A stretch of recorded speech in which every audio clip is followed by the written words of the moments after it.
How to add live chat features to Wix Studio. So in order to do that, what you can do is you can head over right here to your apps and go right here to your Wix app market.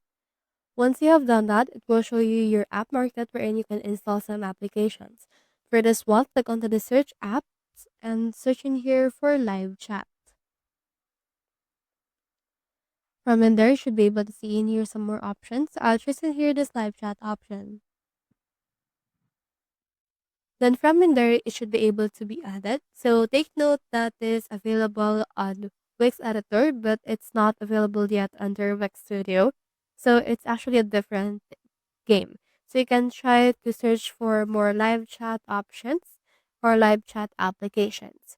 So just choose in here any live chat applications that you can actually install. Just choose one. It can be WhatsApp, it can be live chat or Wix chat. For this one, let's choose the Wix chat option. And then for that, just click on this add to site option.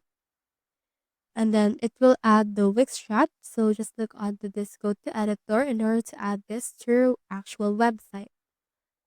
And in order to finish the setup, just click onto this add to site option right here in order to successfully add this to your website. Now it shall be added just here onto the lower part of your website. So that's how you add live chat features to Wix Studio. Hope you helped.